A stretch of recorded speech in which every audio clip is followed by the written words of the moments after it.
So right about on the same day that he won the election, President Bush announced the President's Emergency Plan for AIDS Relief, which I have to tell you, it's just one of the most important things that any government anywhere has ever done. I mean, President Bush should be commended for doing that. It was just stunning when he did it. On the same day, J.W. Lee gets elected.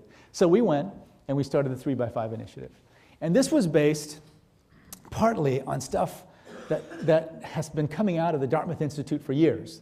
The work of Mike and Jack Wenberg. You know, I was told by a guy named Don Berwick, who's a student of all the work that's been done here at Dartmouth, that if you don't have a clear goal with a clear end date, you can never get anything done. So the previous Director General had said, well, we should probably get 3 million people on treatment by 2005 if we're very lucky, but then she never did anything about it because she announced the next day, just about, that, or soon afterwards, that she wasn't going to run for re-election. So she made a great target, but didn't really follow up because she was retiring and she didn't want to take on the mantle. So we came in, July 2003, we launched this effort. And it only gave us 2.5 years to go from about 200,000 or 300,000 on treatment to 3 million. Everyone says it was the most ambitious, the most insane, the most most infuriating target the WHO had ever set. But we got things moving. We got things moving. What we did, and the key, again, Don told me this, is you got to measure.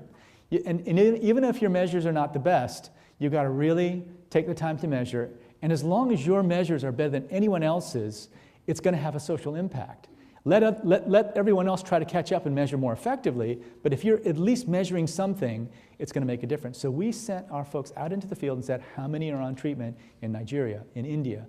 And we published it every 6 months. So every 6 months, the world would come to WHO, I would do a press conference, and we would have literally 500 or 600 stories about how countries were doing.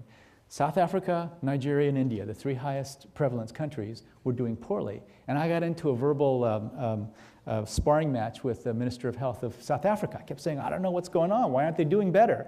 And they were furious, which is just what we wanted.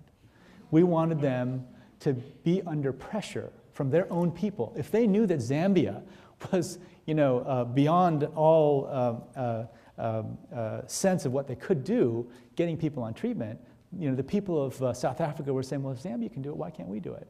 And that was our contribution. So we put Joseph's story everywhere, all right? These before and after pictures, we put them everywhere.